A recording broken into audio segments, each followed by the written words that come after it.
ठरलं तर मग या मालिकेच्या येणाऱ्या भागामध्ये जबरदस्त असा ट्विस्ट येणार आहे.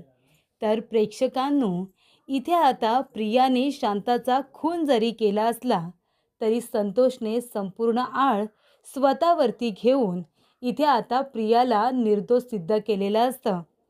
अर्जुन आणि सायलीला माहिती असतं की शांताचा खून प्रियाने केलेला आहे, पण संतोष खोटं का बोलतोय? अर्जुन त्याला विचारतो, दबावाखाली येऊन खोटं बोलतोयस का? संतोष म्हणतो की नाही, मीच इथे शांताचा खून केलेला आहे. तेव्हा प्रेक्षकांनो, प्रियाने संतोषला सांगितलेलं असतं, तुझी बायको खूप सुंदर आहे ना? तिच्या चेहऱ्यावरती चाकूचे वार दिसले तर ती बिचारी कशी दिसेल? तेव्हा संतोष घाबरतो. त्याची बायको सुंदर जरी असली तरी सुद्धा ती आजारी असते आणि त्यामुळे तिचं ऑपरेशन करायचं असतं. संतोषला पैशांची गरज असते. चांगल्या मार्गातून पुरेसे पैसे मिळत नसल्यामुळे अशी वाईट कामं संतोष करत असतो. इच्छा नसताना सुद्धा त्याला ही कामं करावी लागत असतात, कारण त्याच्या बायकोच्या ऑपरेशनसाठी त्याला पैसे हवे असतात. प्रियाने त्याला सांगितलेलं असतं की संतोष, तू काळजी करू नको. तुझ्या बायकोचं ऑपरेशन मी करेन. मी तुझ्या बायकोचं ऑपरेशन करेन, तिला मी बरं करेन. फक्त माझ्यावरील खुनाचा आरोप तू घ्यायचा आहे. आणि तेव्हा संतोष तयारसुद्धा झालेला असतो. तेव्हा प्रेक्षकांनो, इथे आता अशी वेळ आलेली असते की संतोषच्या बायकोला प्रियाने किडनॅप करून ठेवलेलं असतं आणि त्यामुळे इथे आता तिला सोडवणं गरजेचं असतं. संतोषच्या बायकोला किडनॅप केल्यानंतर इथे आता सायली अर्जुनने नंदिनीची मदत घेतलेली असते तिला सोडवण्यासाठी. आणि तेव्हा येणाऱ्या भागामध्ये नंदिनीने प्रियाला गुंगीचं इंजेक्शन देऊन तिला बेशुद्ध केलेलं असतं. आणि मग इथे अर्जुन सायलीने इथे आता संतोषच्या बायकोला सोडवलेलं असतं. प्रियाच्या तावडीतून तिचा जीव वाचवलेला असतो. संतोषच्या बायकोला सोडवल्यानंतर कशा पद्धतीने तिला किडनॅप करून ठेवण्यात आलं होतं हे जेव्हा अर्जुन संतोषला सांगतो आणि त्याची बायकोसुद्धा सांगते, तेव्हा इथे आय विटनेस संतोषने कोर्टामध्ये प्रियाच्या विरोधामध्ये साक्ष देत तिला आता कायमस्वरूपी जेलमध्ये पाठवलेलं असतं. तर प्रेक्षकांनो, येणाऱ्या भागामध्ये कशा पद्धतीने या गोष्टी पुढे घडत जातात आपण सविस्तरपणे बघूया. संतोषने एवढा मोठा खुनाचा आरोप फक्त आपल्या बायकोसाठी घेतलेला असतो. त्याची बायको इथे आता प्रतीक्षा, ती आजारी असते.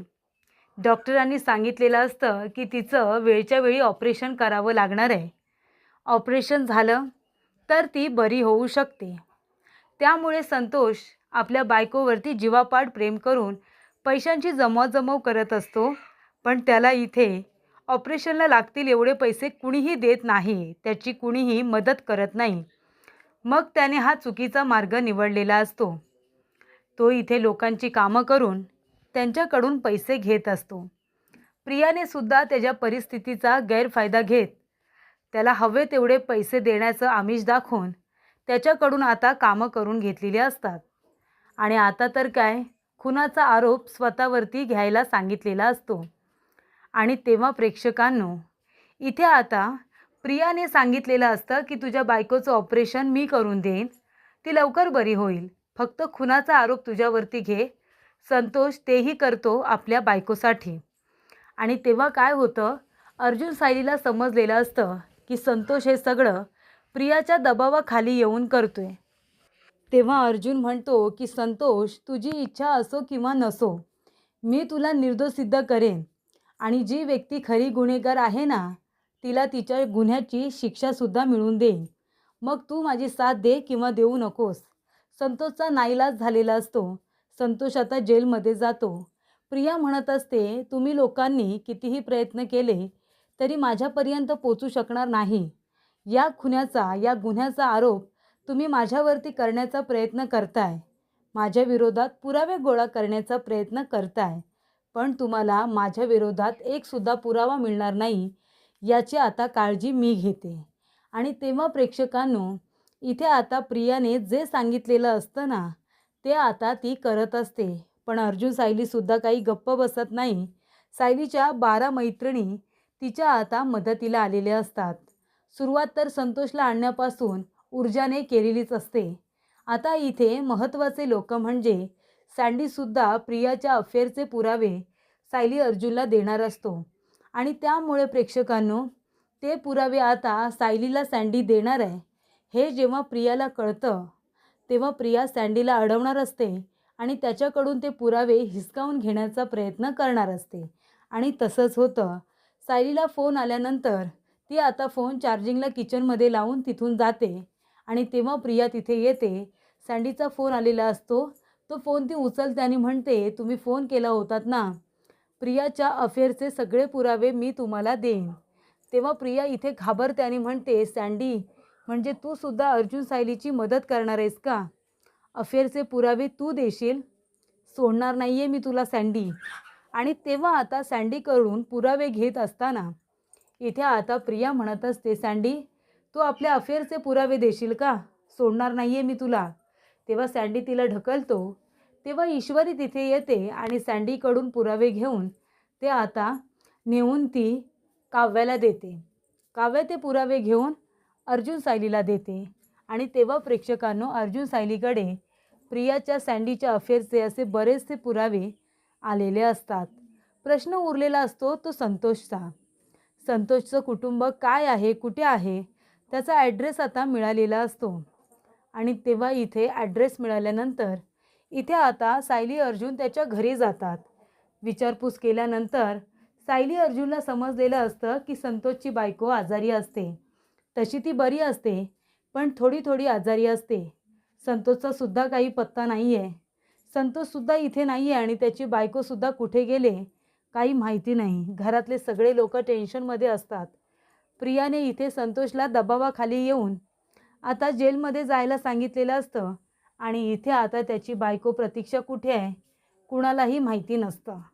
अर्जुन सायली ते शोधून काढत असतात. ते आता कसं काय? तेव्हा इथे आता प्रियाच्या मागावरती अर्जुन सायली असतात. तर काय झालेलं असतं, इथे आता संतोषच्या बायकोला शोधायची जबाबदारी अर्जुन सायलीवरती आलेली असते. अर्जुन जातो आणि विचारतो, संतोष, तुझी बायको कुठे आहे? तुला काही माहिती आहे का? संतोष म्हणतो, माझ्या बायकोबद्दल तुम्ही का विचारताय? तेव्हा सायली म्हणत असते की हे बघा संतोष दादा, तुमची बायको, आम्ही तुमच्या कुटुंबाला भेटायला गेलो होतो. आम्ही तुमच्याबद्दल माहिती मिळवली. तुम्ही कुणाचा खून करू शकणार नाही एवढं तर आम्हाला कळतंय. तुम्ही हे परिस्थितीमुळे केले. तुमच्या बायकोचं ऑपरेशन करायचं आहे ना, त्यासाठी तुम्ही पैशांची जमवजमव करत होता असं तुमच्या कुटुंबियांकडून कळलं. पण अचानकपणे तुमचं गायब होणं तुमच्या कुटुंबाला त्रासदायक ठरले. पण तुमची बायकोसुद्धा घरामध्ये नाही आहे, ती कुठे आहे? तेव्हा संतोष म्हणतो, ती डॉक्टरांकडे गेली असेल, तिची ट्रीटमेंट चालू असेल. तेव्हा ते म्हणतात, नाही, डॉक्टरकडे तर त्या गेलेल्या नाही आहेत, त्यांच्या फाईल्स वगैरे घरीच आहेत. तुमची बायको गेली 2 दिवस घरामध्ये नाही आहे, त्याबद्दल तुम्हाला काही माहिती आहे का? संतोष म्हणतो, नाही, काय झालं असेल माझ्या बायकोला, आधीच ती आजारी असते. अर्जुन म्हणतो, तुम्ही काळजी करू नका, तुमची बायको जिथे कुठे असेल आम्ही तिला सुखरूपरित्या शोधून काढू. आणि मग प्रेक्षकांनो, अर्जुन आणि सायली दोघेजणं प्रियाच्या पाठलाग करत असतात. एका गोडाऊनमध्ये त्यांना आता इथे प्रतीक्षा सापडते आणि तिथे प्रियासुद्धा असते. तेव्हा त्या ठिकाणी सायलीच्या मदतीला नंदिनी धावून आलेली असते. नंदिनीने येताना एक आता इंजेक्शन आणलेलं असतं. आणि तेव्हा प्रेक्षकांनो, अर्जुन सायली तिचा पाठलाग करत त्या गोडाऊनपर्यंत पोचतात. तिथे प्रतीक्षा असते. तेव्हा प्रिया म्हणते, चल आता उठ, चल आणि तोंड उघड पटापट, बोल आता, ऑपरेशन करून घेशील की नाही? मी इथे त्या संतोषला शब्द दिला आहे, जर तू ऑपरेशन करून घेतलंस तर बरं होईल, नाहीतर तू सुद्धा जीवाला मुकशील. ती म्हणत असते, मला ऑपरेशन करायचं नाही आहे. माझ्या नवऱ्याला जेलमध्ये पाठवून तू माझं ऑपरेशन करणार आहेस आणि त्याच्यामध्ये तू जर मला डॉक्टरांना मारायला सांगितलंस तर? माझा तुझ्यावरती अजिबात विश्वास नाही आहे. मी ऑपरेशन नाही करणार, पण माझ्या नवऱ्याला मी खुनाचा आरोपसुद्धा स्वतःवरती घेऊ देणार नाही. मी आत्ताच्या आत्ता माझ्या नवऱ्याकडे जाते, मला सोड तू. मी माझ्या नवऱ्याकडे जाईन आणि त्यांना सांगेन की तुम्ही खुनाचा आरोप घेऊ नका. तेव्हा तिथे आता संतोषची बायको प्रतीक्षाला बांधून ठेवलेलं असतं प्रियाने. तेव्हा इथे सायली अर्जुन जातात, प्रियाला पकडतात. तेव्हा इथे प्रिया स्वतःला वाचवण्याचा प्रयत्न करत असते. नंदिनी तिथे येते, प्रियाला गुंगीचं इंजेक्शन देते आणि तिला तिथे बेशुद्ध करून ठेवते. त्यानंतर अर्जुन सायली प्रतीक्षाला सोडवतात आणि आपल्याबरोबर बाहेर घेऊन येतात आणि प्रियाला तिथेच आता खुर्चीवरती ठेवलेलं असतं. इथे आता नंदिनीने इंजेक्शन आणल्यामुळे त्या इंजेक्शनचा फायदा असा झालेला असतो की अर्ध्या तासासाठी का होईना पण प्रिया आता बेशुद्ध राहणार आहे आणि म्हणूनच इथे संतोषच्या बायकोचा अर्जुन सायलीला जीव वाचवता येतो. तेव्हा इथे प्रतीक्षाला विचारलं जातं की तू संतोषची बायको आहेस ना, तू इथे काय करतेस? तेव्हा ती म्हणत असते की मला प्रियाने इथे आणून किडनॅप करून ठेवलं होतं. त्या मला म्हणाल्या की तुझं ऑपरेशन करायचं आहे. मी म्हणाले की माझा नवरा कुठे आहे? तर त्यांनी सांगितलं की तो जेलमध्ये आहे, त्यांनी खून केला आहे. मी म्हणाले की माझा नवरा कधीच कुणाचा खून नाही करणार, तो माझ्यासाठी चोरी करेल पण कुणाचा खून नाही करणार. तेव्हा ती म्हणते, हे बघ, तुझ्या नवऱ्याने माझ्यावरचा खुनाचा आरोप स्वतःवरती घेतला आहे आणि त्या बदल्यात मी तुझं ऑपरेशन करून तुला बरं करणार आहे. थोड्याच दिवसाचा प्रश्न आहे, मी तुझ्या नवऱ्याला बाहेर काढेन. पण मी त्यांना म्हणाले की माझा नवरा खुनाचा आरोप स्वतःवरती घेणार नाही आणि मी तुमच्याकडून ऑपरेशनसुद्धा करून घेणार नाही. तुम्ही ऑपरेशनच्या नावाखाली डॉक्टरांना सांगून जर मला मारायला सांगितलं तर माझा तुमच्यावरती काडी मात्र विश्वास नाही आहे, असं मी त्यांना म्हणाले. तेव्हा ते आधी तरी काही बोलायला तयार नव्हते. पण जेव्हा मी म्हणाले की मी जाऊन माझ्या नवऱ्याला भेटणार आहे आणि त्यांना विचारणार आहे की तुम्ही खरोखर कुणाचा खून केला आहे का, पण मी एक गोष्ट खात्रीने सांगू शकते की ते कुणाचाही खून नाही करणार. इतकं तर मी त्यांना चांगलंच ओळखते. त्यांनी हे सगळं का आणि कशासाठी केले ना ते मी विचारणार. तेव्हा त्यांनी कबूल केलं की त्याने माझ्यावरचा खुनाचा आरोप स्वतःवरती घेतला आहे आणि त्या बदल्यात मी आता तुझं ऑपरेशन करून तुला बरं करणार आहे. त्यामुळे तू आता माझ्याबरोबर हॉस्पिटलला चल. आणि मी नकार दिला तेव्हा त्यांनी मला इथे आणून किडनॅप करून ठेवलं.